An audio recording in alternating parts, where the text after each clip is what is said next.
What secrets does a house keep when its walls have tasted blood and silence? When every board and beam remembers a name spoken in love, and then again in rage? Rose Hill, perched above the marshes of South Carolina, is quiet, but never still.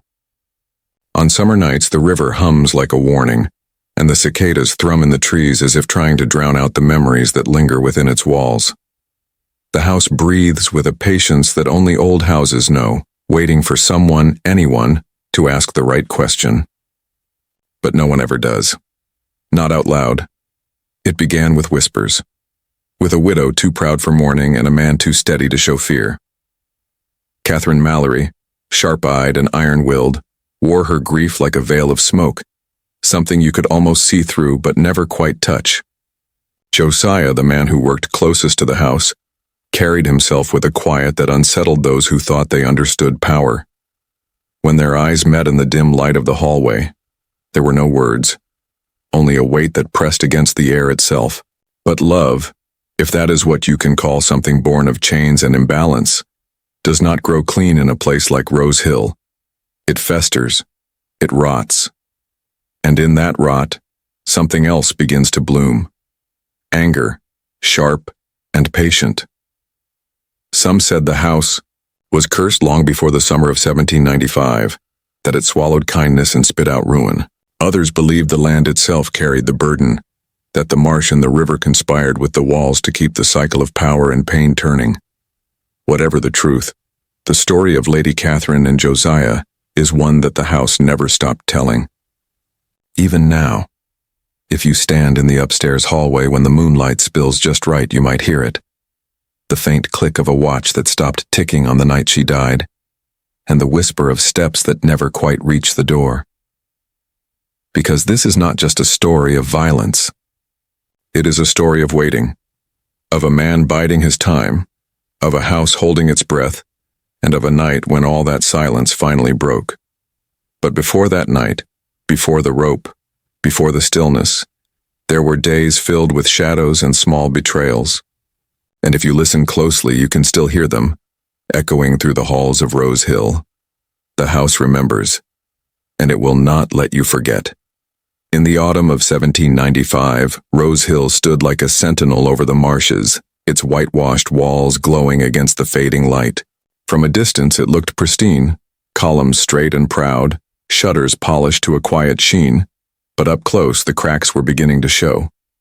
Paint flaked from the eaves, the garden beds ran wild with weeds, and a sour dampness lingered in the cellar no matter how many candles were burned.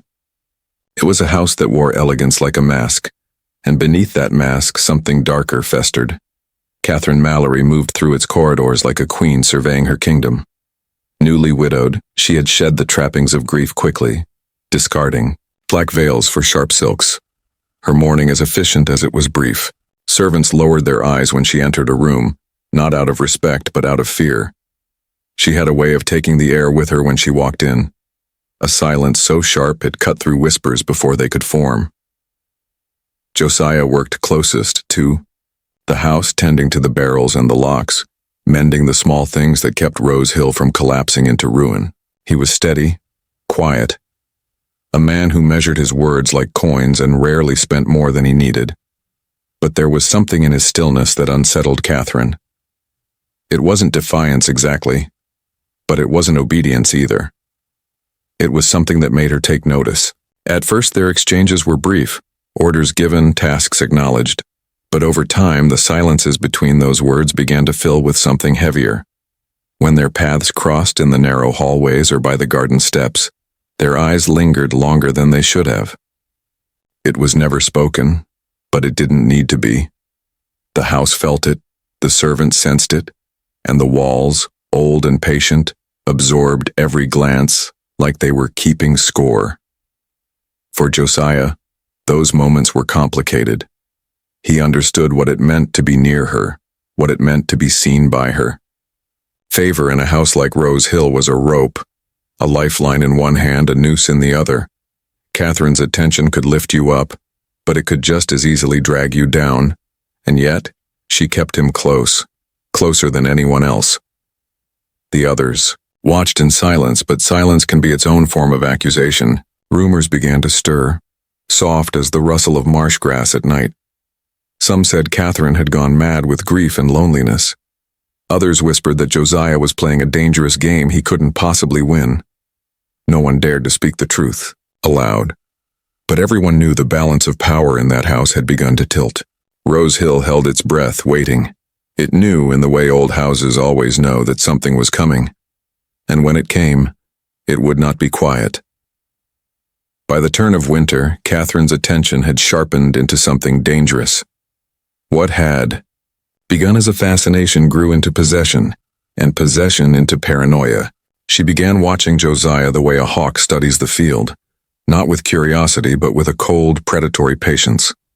Every word he spoke, every glance he allowed himself, was measured and catalogued in her mind. Rumors from the quarters fanned the flames. A whisper about Josiah speaking warmly to a washerwoman by the creek. A story about him lingering too long at the edge of the fields. None of it had weight, but it didn't need to. To Catherine, suggestion was enough to make suspicion into certainty. Her remarks grew quieter, colder. She no longer needed to raise her voice to make the air in a room tighten.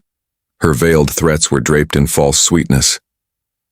"A man should know his place, Josiah," she said one evening, her fingers idly tracing the edge of her silver watch. "Especially a man who's been given more than most." Josiah met her gaze with the same measured calm that had always been his. But something had shifted. A stillness had settled in him. A surface so smooth it almost dared her to try to disturb it. The night it happened was colder than the season had promised. The river hummed under the weight of frost, and the air inside Rose Hill had a brittle edge. Catherine had entertained a neighboring planter that evening, smiling tightly through, a dinner that tasted of ash and bitterness. When the guest left, she dismissed the household and called for the cellar keys. Josiah descended without protest. There was no fear in his step, only a steady inevitability, as though he'd already made peace with what was coming. Catherine followed, her hand brushing the rough stone of the cellar wall, the lantern's flame throwing fractured light over the ropes that hung in readiness. What followed was quiet but brutal. The rope bit into his wrists, the coarse fibers cutting deeper with every shift of his weight. The cellar filled with the low hum of the river and the sharp, wet sound of leather striking flesh. Catherine counted each lash, not aloud, but in the flicker of her gaze and the tightening of her jaw. She told herself it was discipline, a lesson, but deep down she knew it was something uglier, an assertion of power so complete it sickened even her. Adeline stood in the corner, the lantern trembling once in her hands before she forced it still. She didn't speak. She didn't move. She only watched, her stomach turning with each blow, knowing that to flinch would draw Catherine's attention, and perhaps Catherine's cruelty. And yet, in the stillness of Josiah's silence, Adeline felt something growing, not rage, but something quieter, deeper. A promise. When it was over, Catherine left him there, the door left ajar as if to remind him that even in his pain, he belonged to her. Adeline moved to him then, her hands gentle as she washed away the blood and salt, her touch tracing the lines of a map no one else would ever see. Josiah said nothing. He didn't need to. His silence spoke volumes, a quiet, patient vow that the house itself seemed to absorb. Above them, the house creaked softly as though listening. The walls, the beams, the very foundation of Rose Hill knew that something had shifted, that a line had been crossed that could never be uncrossed. Catherine mistook his silence for surrender, but the house knew better. It knew when silence was, not defeat, but the deep breath before a storm. Climax. 980 words. A year passed, and with it came a summer that clung to the land like a fever. The heat wrapped itself around Rose Hill, thick and oppressive, settling into every corner and crevice. The river ran low, sluggish under the weight of the season, and even the cicadas seemed to buzz in muted protest. Inside the house, the silence grew heavier. It was not the quiet of peace, it was the suffocating hush of something waiting. Josiah worked his tasks with the same measured calm he always had. To the casual eye, nothing had changed. His steps were steady, his voice even, his gaze lowered. But those who watched closely, Adeline most of all, saw the difference. His stillness was no longer the quiet of submission. It was the quiet of a man who had learned patience, who had let pain and humiliation settle into something sharper, something honed. Catherine, in her arrogance, mistook this stillness for obedience cured. She had resumed her ritual of sleeping with her door unlatched, a private display of confidence. On her nightstand, the silver watch rested where she could see it, ticking its steady rhythm into the hours, a companion she trusted more than any person in that house. That night, the house was darker than usual. The lamps in the hallway burned, low, their light bleeding into soft, trembling shadows. Outside, the marsh swelled with the hum of insects and the distant roll of thunder that would never break into rain. Inside, Rose Hill inhaled and held the breath. Josiah moved through the hallways like a shadow wearing flesh. His footsteps were careful, deliberate, finding every place where the boards would hold his weight without complaint. The silver of the moon pooled through the tall windows, painting pale lines across the floorboards. He passed the cellar door without looking, his hand brushing the smooth rail of the staircase. A brief silent acknowledgement of what had been. The upstairs hallway smelled faintly of lavender and the ghost of candle smoke. Catherine lay in her bed, the fine linen pulled up to her chin, her breath slow and even. The silver watch ticked softly beside her head, an unknowing witness to the quiet shift in the air. When Josiah entered, the door did not creak. The house, complicit now, offered no warning.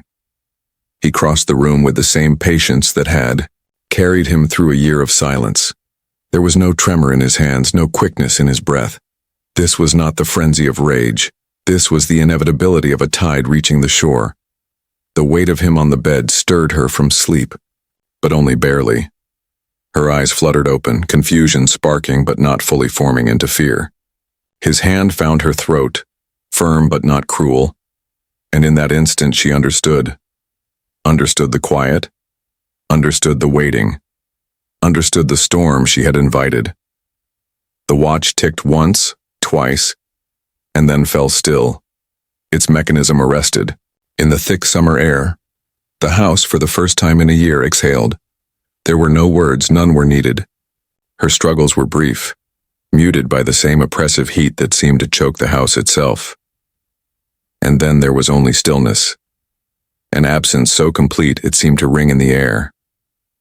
Josiah lingered for a moment, his hand resting against the now settled linen as if to press the moment into permanence. Then, with the same deliberate calm, he rose. The house did not protest as he left the room. The boards, the walls, even the air itself seemed to know that what had been promised had finally been delivered. By the time the first light of morning broke over the marsh, Rose Hill was silent again. The house had seen many things, but this was different. This was not an act of chaos. It was an act of balance. A ledger finally settled, a clock finally stopped. And somewhere, deep within its beams and bricks, the house understood. It had witnessed justice, quiet, and absolute. Morning crept over Rose Hill slowly, pressing a pale light across the marsh and through the tall windows. Inside, the house was too quiet, as if holding its breath in anticipation of what would come next. It was Adeline who found her. She entered the room with the same steady routine as every morning, her hands folded, her steps careful. But what she saw froze her in place. Catherine lay in her bed, the fine linen smoothed around her like a shroud, her silver watch resting silent on the nightstand. For a moment it looked almost peaceful. Almost. But Adeline knew. She had known the moment the house exhaled in the night, the moment the boards groaned low and soft beneath careful feet. She didn't scream. She didn't move. She simply closed the door as though granting the room its privacy and walked away. By noon, the whispers had already begun to spread. Servants, trembling with fear and fascination, told stories that grew more vivid with each telling. By evening, the town had begun to hum with speculation. Some said it was a lover's quarrel. Others whispered of curses, of ghosts come to settle old debts. But none of them knew the truth. Not really. None of them saw the quiet inevitability that had been building for a year. Josiah didn't run. He didn't hide. When the sheriff arrived, flanked by deputies and a knot of onlookers hungry for answers, Josiah was in the yard, mending a length of rope as though it were any other day. He set the rope down gently, wiped his hands on his trousers, and let them take his wrists without resistance. The manacles clicked shut, a cold punctuation in the heavy summer air. Adeline watched from the shadow of the porch. Their eyes met for the briefest moment, and in that glance there was an understanding too deep for words. She didn't speak, and neither did he. What was there to say? Legacy. Outro. 480 words. Years passed, but Rose Hill never truly emptied. The shutters aged, the paint peeled, and the gardens grew wild. Yet the house remained, silent, patient, and heavy with memory. Those who dared walk the grounds swore they could feel it, that quiet pressure in the air, like a held breath that never quite releases. Adeline left quietly, papers folded carefully in her pocket, her steps steady down the long road that hugged the marsh. She carried nothing but those papers and her silence, an inheritance no one could steal. She never spoke Josiah's name again, not aloud, but she carried him with her. The weight of what had been done and what had been endured pressed deep into the marrow of her being. Years turned into decades, and the stories grew. Travelers spoke of strange things at Rose Hill, a dim light flickering in the upstairs window though the house had been empty for years, the sound of measured footsteps pacing the hallways long after dark, and, most chilling of all, the faint, steady ticking of a silver watch in an empty room. Children dared each other to run to the cellar door and knock, but none ever stayed long enough to see if someone or something would answer. Some said Josiah's spirit lingered, bound to the house by what had been taken from him. Others whispered that it was Catherine who haunted the halls, searching for the watch that stopped ticking the night she died. But those who truly listened, those who stood still enough to hear the deep, quiet hum of the place, knew the truth. The house itself remembered, and it would go on remembering long after the last witness had turned to dust. Ask yourself this: is that justice or simply another kind of prison? Does a house that breathes with memory honor the dead, or keep them trapped forever? Even now, if you find yourself near the marsh at dusk, you might hear it. The faint creak of boards, the almost imperceptible whisper of feet moving through the hallways, the gentle tick of a watch counting out time in a place where time no longer matters. Rose Hill waits, patient as the tide, guarding its story.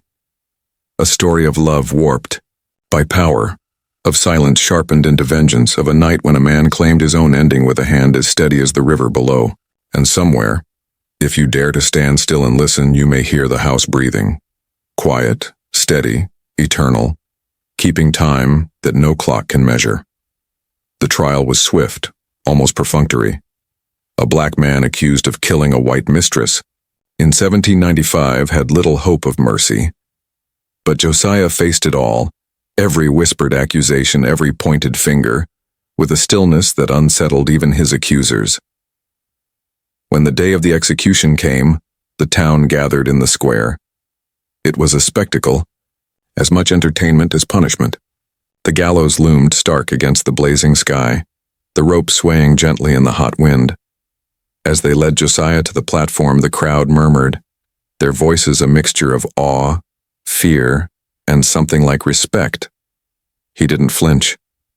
He didn't bow his head. Instead, he looked out over them all, his gaze calm, his shoulders straight.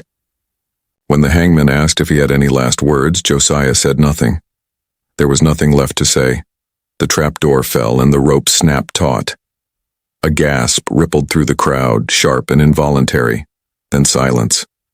Complete, consuming silence. And in that silence, Rose Hill swallowed its secrets, the house learning once more how to keep its counsel.